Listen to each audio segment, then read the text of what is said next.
You're listening to the Back Porch Talk podcast. Danny and Jason had many discussions and debates on the back porch while making pivotal investment moves with assets. That's right, with trading cards. They welcome you to the back porch and right into those discussions about current sports news with a fresh and unique twist. So come on and join us.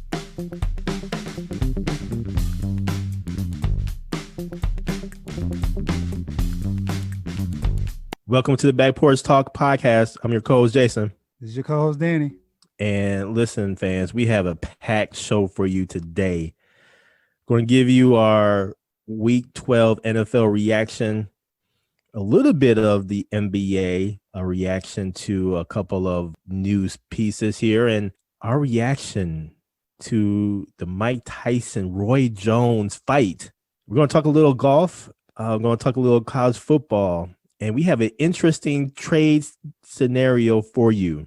Stay tuned for it, fans. But first to the NFL Week 12 reactions. The Green Bay Packers went ahead and played the Chicago Bears. I would say this was primarily a scrimmage game. There was really nothing to it. It was fun watching. It was fun texting some of my Chicago Bear fans. And it was really cool to go ahead and give some memes to him. Aaron Rodgers threw for only 211 yards, but for 4 touchdown passes. And Mitchell Trubisky went ahead and started. I'll just say this: he had 242 yards, 3 touchdowns, but 2 picks. And I'll say this about his picks. And I like the comment that one of our favorite Green Bay Packer players said after a Chicago Bears game, and that was none other than future Hall of Famer Charles Woodson. And at the time, he was talking about Jay Cutler, and he said, "We know Jay. Jay is going to throw us the ball." And I would say this: we know Mitch. Mitch is going to throw us the ball. He did with these 2 picks, and so I would say this was none other than a scrimmage game. But I will say this, and some sneaky moves by the Green Bay Packers is not really being talked about at this particular moment in time. And I'll just say that the Green Bay Packers went ahead and actually got Tavon Austin. They picked him up from just the wire here, and really interesting move. Not only did they get Tavon Austin, but they got a lineman, defensive lineman, Anthony Rush. And so I thought these were some very sneaky moves by the Green Bay Packers. And let me just say this about Tavon Austin. I did a little research on Tavon Austin. Drafted in 2013. Surprisingly enough, his 40 speed was very fast. And quick. Is very quick, man. And I was very happy to see this move by the Green Bay Packers. I want to say Tavon Austin's 40 speed was like 4.34. That's floating. That's flying. And I'm very, very interested to see how this really pans out. Tavon Austin's coming off of a knee injury. He's been rehabbing primarily the whole year. Now the Green Bay Packers have actually picked him up. And we'll see what happens. This is another weapon here that the Green Bay Packers have on the offensive side of the football. Tavon Austin, he has that twitch to him. He is not a very tall. Let me ask you this, Danny. When was Desmond Howard drafted? 93. Desmond Howard was drafted in 92. I was close. He was close. Desmond Howard was drafted in 1992. Tavon Austin will be the highest drafted receiver to wear a Packers uniform since Desmond Howard. Man, nice. Let that sink in for a moment. So in 92, Desmond Howard was drafted, and he was drafted by the Washington team, and he was drafted number 4 overall, just as the same Desmond Howard coming off of a Heisman Trophy win. Tavon Austin drafted in 2013, and he was drafted at the number 8 slot by the then St. Louis Rams. We now have Tavon Austin. I don't know to what capacity they'll use him. I'm thinking possibly for a punt returner, kick returner. So it's going to be really interesting to see how they really kind of work this together. The other interesting move was that defensive lineman, Anthony Rush, who seems to be like 6'5", about 300 and some odd pounds. So I would imagine he's going to be in there to kind of help plug the hole for the run defense. Interesting moves by the Green Bay Packers. I will say this. To me, this is an acknowledgement of them being wrong. So we'll go ahead and say it. Green Bay Packers was wrong, man. They should have been drafted a receiver. Are we going to have Tavon Austin later on? He can move on to another team. Why not just go ahead and draft, quote unquote, draft a Tavon Austin, and you can have that person for 3-4 years under contract. I mean, we got a speedy guy, and you know me, Danny, throughout, I've been clamoring for a wide receiver, a fast wide receiver, and really spread the defenses, and this may be it right here. So we'll see what happens. I think this is for the playoff push. Interesting, sneaky moves. So that's my take on the NFL so far. What about you, Danny? So, Jason, win number 4 under the belt for my Atlanta Falcons. Took down the Las Vegas Raiders 43-6. Let that sink in, Jason. 43-6. A team that's fighting for the playoffs, and the defense came to play. 5 turnovers committed, 4 fumbles and 1 pick, 5 sacks. Raheem Morris is dialing up the blitz. You can just see a difference in the team, man. And this goes back to every time we talk about each week reaction. Our record is 4-7, but it should be 7-4, which is a shame right now because we could be sitting there in the playoff hunt, but we're not. But we're 2 games out from that 7 spot. And if the NFL goes to week 18, there'll be 8 spots available. So there's still a glimmer of hope, but realistically, we're playing for next year. So it's, if something, they get on a roll here, it's going to be tough, man. They have Tampa twice, New Orleans this weekend, Kansas City. And I think the only reasonable matchup is the LA Chargers. Isn't that ironic? The 2 teams that can't close. But it was good to see, man. It was good to see the defense show up. The offense didn't play that well, even though they put up 43. They did not play well that game. But the defense came to play. They put a lot of pressure on Carr. And like I said, the Raiders had a lot to play for in that game. We played smash mouth football and beat them down. So very curious to see how round 2 against Taysom Hill this weekend goes and what adjustments that Raheem and the defensive coordinator make and how they play them. And I'm curious how the Saints play too, because Kamara hasn't been used in the receiving game. He has 1 reception for -2 yards in the 2 games Taysom Hill's been playing since Drew Brees got hurt. So I'm curious if they try to feed the ball to Kamara, punish us that way. So it should be a very interesting game. Obviously, divisional games are always on point. So I'm hoping my Falcons can get the 5-7 and keep pushing on, man. So very interesting weekend for sure. And I just want to give a quick shout out to Tyreek Hill on that first quarter last weekend. 203 yards in the first quarter. Let that sink in for a minute. In the first quarter. So just wanted to give him a shout out for this week and that performance for sure. And I would say this too about the NFL. One of the things that we noticed this particular weekend was the fact of the Denver Broncos and their quarterback room basically being infiltrated by the COVID. And so that forced the Broncos to actually start different quarterback, someone who was on the practice squad and hadn't played quarterback since college. So he was on the practice squad as a receiver. It's just interesting, man, because when we think about Baltimore-Pittsburgh game and where their game actually got postponed not once but twice, and where they played on Wednesday afternoon, and where the game was supposed to be played on Thanksgiving evening. That was the evening game. And so real interesting, man, and kind of the dynamics of how the NFL is really handling the COVID situation. I think the big difference here was that the Denver Broncos had enough players to actually play a game. It was primarily just the quarterbacks of the Denver Broncos. Coming off the practice squad was Kendall Hinton. I want to make sure I give him his proper due. because he was the lone emergency quarterback for the Denver Broncos. The Baltimore Ravens did not. It And spread so throughout the team. the spread throughout the team, the game had to be postponed.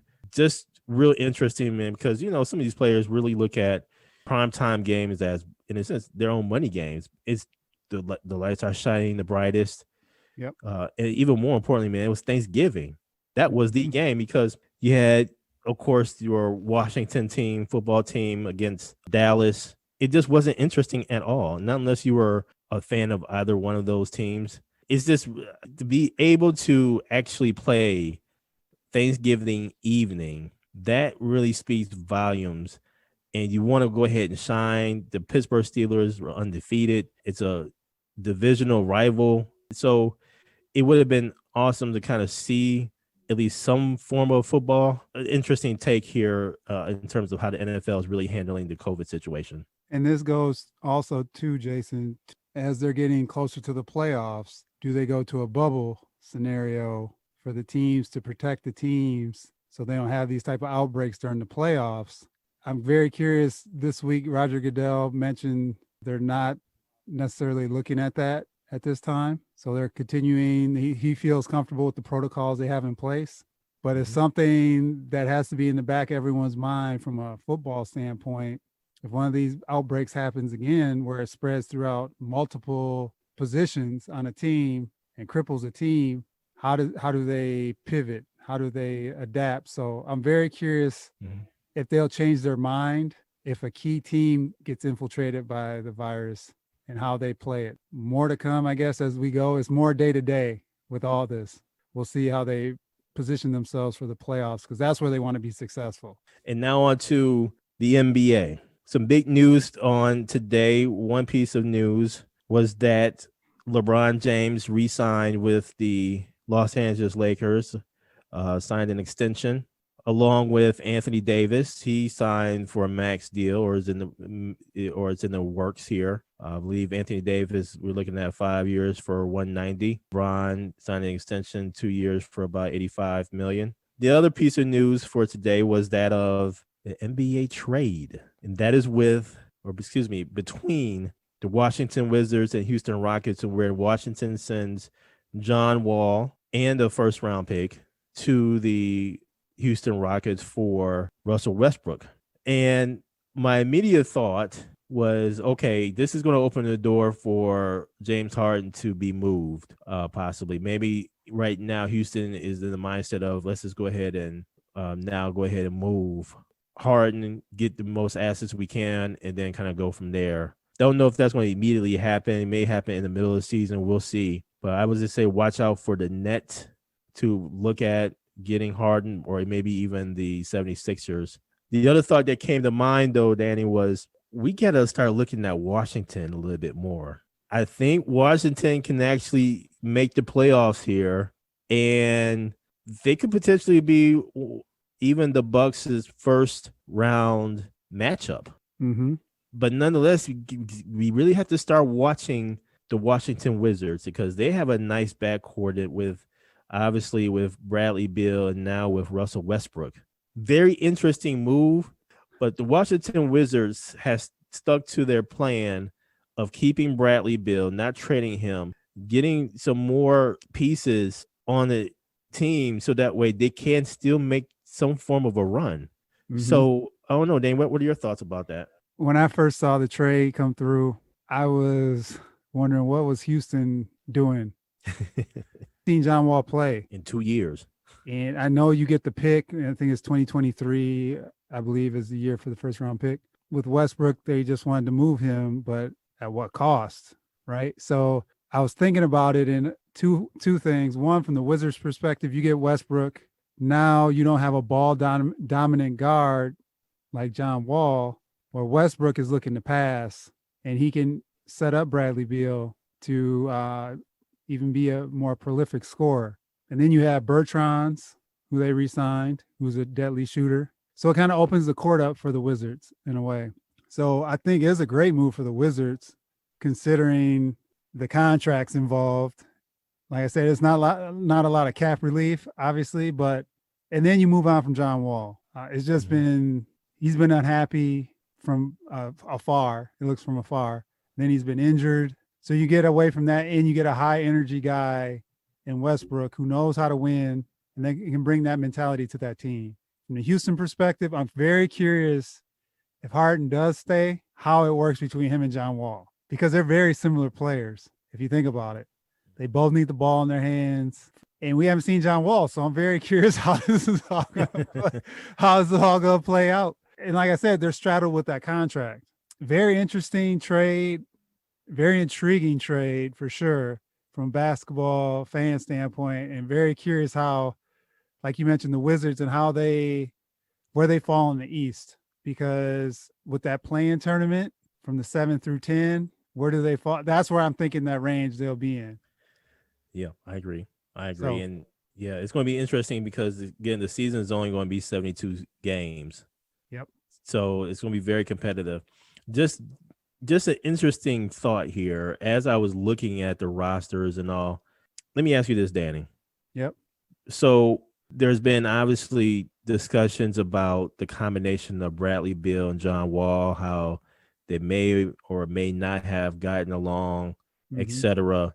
In looking at the contracts, John Wall is going to make $41.2 million this year. Russell is actually going to make $41.3 million this year. So the contracts are actually kind of close. Come to think about it. But here's my question. Here's my question. Do you think Bradley Beal, or do you think that the alleged friction between Bradley Beal and John Wall was due to the pay? And do you think that Bradley Beal may actually respect Russell Westbrook a little bit more in terms of him getting that money because he's an MVP and he's had 3 straight triple-double seasons? I definitely think so. Back before Wall got hurt, you can see on the court there was no continuity, no flow to their game. It was like one was trying to go for his, one was trying to go for his. It wasn't, John Wall wasn't facilitating the offense. So now you get a facilitator.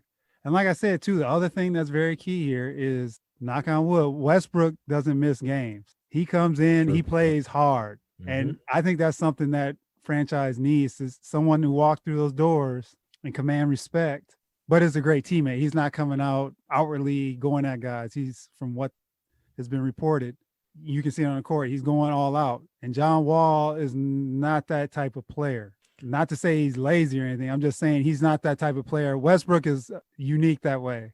Every game he's giving it his all, and he's looking for everyone else to bring it so they can win. He wants to win. That's where I think the move makes sense from the Wizards standpoint. Just get John Wall out the way, because everyone has been dogging them for re-signing him anyway for that contract. Just get that out the way and start fresh. And then possibly re-sign Beal for a longer term. We'll see.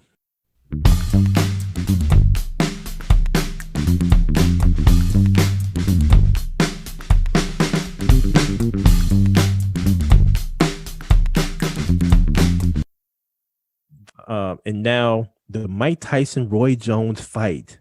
This was just very intriguing, very interesting, and very entertaining. And let me just say that it was good to see some boxing greats in the actual ring to go at it in this particular charity event, exhibition fight. And let me just say this, Danny, I saw this fight. We did a show on this before. Remember seeing the highlights of Tyson training, and I immediately said, Roy, please don't fight. I did not want Roy to get hurt, because what I saw Tyson do in shadow boxing and just in his training, I was like, oh Lord, please don't let him hurt Roy Jones, man. Because after seeing Roy Jones get knocked out a few times, him being put to sleep, I was like, please do not let Roy Jones or even Tyson get hurt. And so in looking at this fight, man, and it was really interesting. The actual fight, first of all, it took forever to get to the fight. And in between each fight, there was some performance, and they obviously had to clean the boxing ring in where they wiped down all of the ropes, and they had like a fogger machine to kind of go to sanitize the area, obviously being very cautious of the COVID COVID-19 virus. But when they finally got to the fight, and trust me, I'm coming back to the Nate Robinson fiasco. Uh-oh. But in watching the fight, man, first of all, it was not a draw. No. Tyson won that fight. Tyson looked good, man. I mean, physically, he was physically fit. He was ready to go. There was a couple of times in where I was like, man, if Tyson would have connected on a couple of punches, it would have been night for Roy. Totally agree with that, Jason. Tyson got in a lot of great body shots, and I just remember seeing Roy at the end of each round going back to his corner and breathing heavily because those body blows was just, man, it's a whole lot. It's a whole lot of grabbing by Roy, but Roy, surprisingly, he kept pushing forward. He made it competitive. He grabbed a lot, but I still don't see him actually winning the fight. I saw Tyson winning the fight. So I thought it was interesting, and I could see them actually doing this again, especially with the money that is involved. I believe Tyson made about $10 million off of this, $3 million by Roy. I think a good portion of the proceeds, though, will go to various initiatives. I think one being to help former boxers who are struggling. I think that was for a good cause. And I think this is Tyson's actual league. We'll see what happens in the future. How about you, Danny? Yes, Jason, I agree, man. I thought it was very entertaining. Obviously, Snoop commentating had its own spin to it. And I must admit, even though that break was long, man, Snoop came back with some cuts. So he at least was filling the time pretty well. And like you said, when we talked about this a couple months ago, my thought was if Roy can hang on past the second round, he had a chance. He was going to stick around the whole fight. And like you said, every time Mike went to fire up a punch, I was like, please, Roy Jones Jr., please get out the way.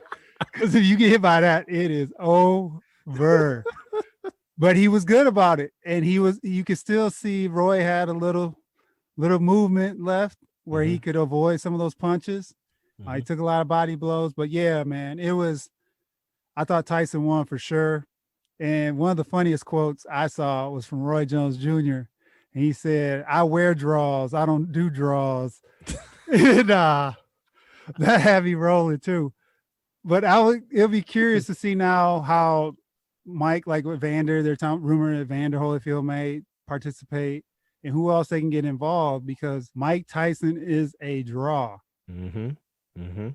I was so excited. We haven't seen him fight since 2005, right? But every time he comes in that ring and you look at him, it's just, he's so intense. I'm Roy Jones Jr. I'm looking at this dog, looking at him like, oh man, what did I sign up for? Man, look, man, real quickly. Yeah. I started really getting hyped when Mike walked in because he was in his all black.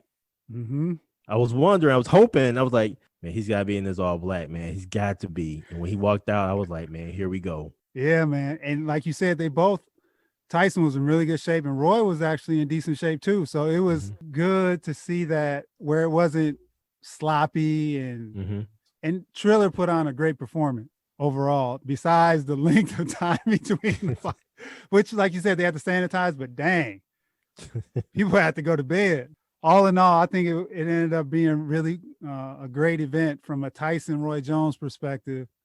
Now, I know you want to hit on Mr. Nate Robinson. Look here, man. Let me just say, and one thing to keep in mind, too, the Roy Jones-Tyson fight, there were 2-minute rounds, 8 rounds. The Nate Robinson, and I forgot the other gentleman's name. Jake Paul. There you go. Their fight was, 6 rounds, but 2 minutes. Let me just say this, man. When I heard that it was Nate Robinson's first fight, professional fight, I was like, oh, okay, well, chances are he's been training pretty well, getting ready for it. He's a good athlete. Pretty certain he can be trained for boxing. When the first round happened, I was like, I kept telling my dad, because we were watching at the same time. I was like, Dad, why is Nate Robinson, why does he keep running at him? And he would run at him, throw some punches, get blown up a little bit, grab, and then they break. And then he starts running at him again, kind of go through the same sequence, the same process, if you will. one of the times, I forgot how many times he got knocked down, man, but one of the times when he got knocked down on the back of his head. And I could tell then, I was like, man, this is over because his eyes were dazed. But this is the thing, man. And I don't think I've ever seen this happen in professional boxing. But Nate Robinson got up and with his glove, he started rubbing the back of his head. And I was like, man, I don't think I've ever seen that before, man. I was like, oh, he's in trouble. And so next thing you know, he gets knocked smooth out and gets put to sleep. And at that point in time, I was like, man, I just hope he's okay. I'm hoping he can get back up. This ain't funny anymore because, obviously his health and mental faculties were, more of a concern. But I would say this, man, Nate Robinson, you should never, ever get back in the ring again. No. But chances are he probably won't listen to me.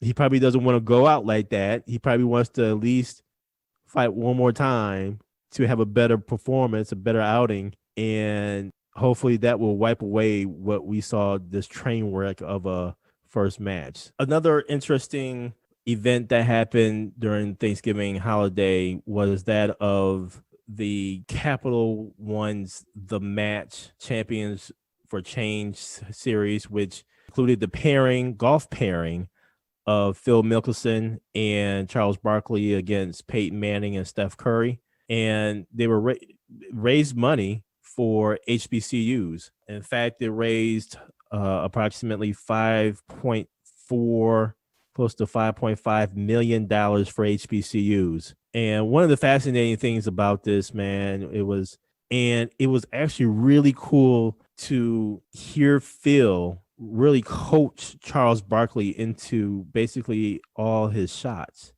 Mm-hmm. And so they had a microphone on him, and it was absolutely outstanding, man, just to kind of hear. And Phil and Charles, they ended up winning. And I remember throughout, Steph Curry was basically mentioning how much he was actually noticing the coaching and listening to Phil Mickelson's coaching, things of that nature. And I'll just say this, man, I think what they have during the Thanksgiving holiday, the match, golf pairings and everything, I think this is fantastic. I think that they have a winner here, a very good annual event that could give back to multiple organizations, have fun, possibly got some great ratings, but got some great coaching from Phil Mickelson. If they don't have Phil in these, it's going to be very hard to replace him, not unless there's another type of golfer who can coach like Phil. Great event to HBCUs, and I know that Florida A&M University, my alma mater, received some funds from this, and so we are very grateful. Looking forward to many, many more of these challenges.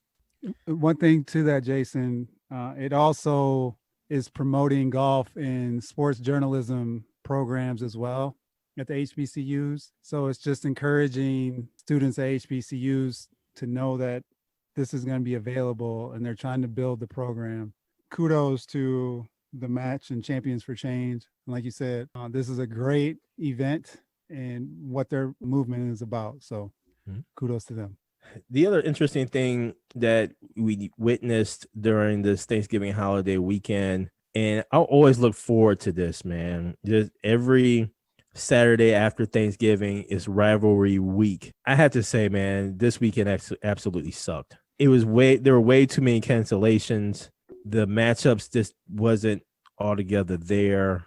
And even this upcoming weekend, there are more cancellations. And I think college football has possibly an upcoming issue. I think there may be some kind of controversy in where who's going to actually play in some conference championships because they haven't played enough games, possibly who's going to be in the college football playoffs, again, because they haven't played enough games.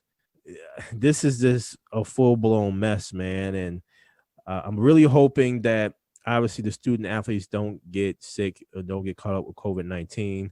But it's going to be interesting to see if they do get caught with COVID-19, what student athlete got it COVID-19, because they could be a starting quarterback that could really mess up, obviously, the matchups and everything. I agree with that, Jason. I think, too, like you said, it's going to be interesting how they pick the top four coming up. And how many games can you get in these next 2 weeks because I think they pick on the 19th, the top 4. So it's going to be the eye test, of course, because you can't base it on a same number of games or competitive balance. It's so you look at one team is Ohio State. Are they going to be on the outside looking in just based on how many games they played? And shoot, even this weekend, they play, I think, Michigan State. Are they going to even get past Michigan State because a lot of their players may be down? So how does that impact them?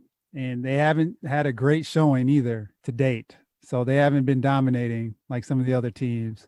So they may be on the outside looking in. So I'm curious not only with how this goes, but just the top 4 and who they end up going with. So there's still 2 weeks, and these teams are going to try to jam these games in. But how do they do it? And does Michigan pull the ultimate rug from underneath Ohio State and not play next week because they may not be able to field the team?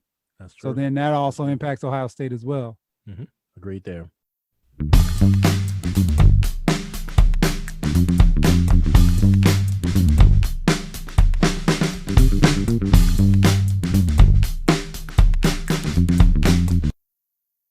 And now we have an interesting trading card scenario. What we got, Danny? We have a 1996 SP rookie card of Terrell Owens for 2007 Topps Chrome rookie card of Calvin Johnson, a.k.a. Megatron.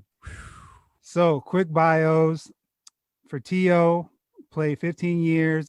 He was drafted in the 3rd round by the San Francisco 49ers out of UT Chattanooga. He is a Hall of Famer, 6-time Pro Bowler, 5-time All-Pro. He had 1,078 receptions, 15,934 yards receiving, and 153 touchdowns. Calvin Johnson played 9 years for the Detroit Lions, second pick overall in the 2007 draft. He is a Hall of Fame semifinalist this year, 6-time Pro Bowler, 3-time All-Pro.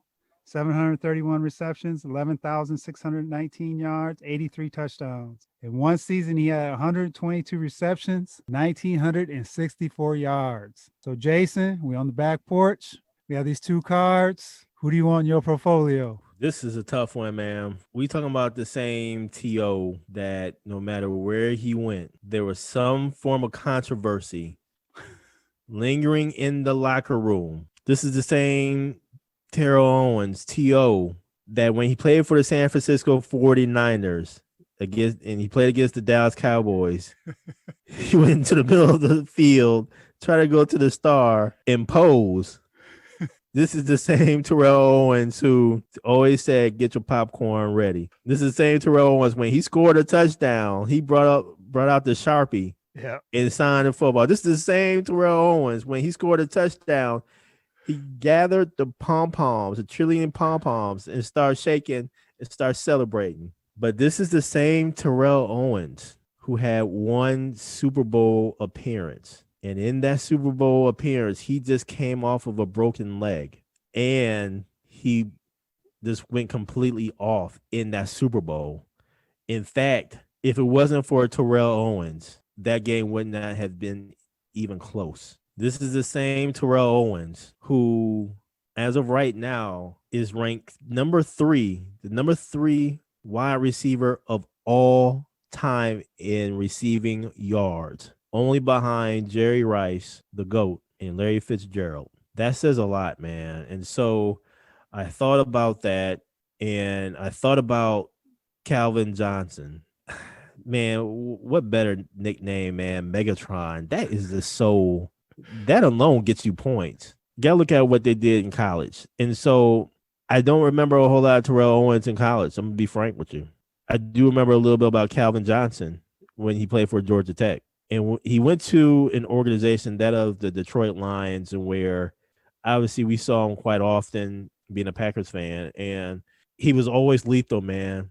6'5", could run. I mean, he was lethal. But I think what's falling short for him is really a lot of playoff experience, playoff games. He still was a game changer, though.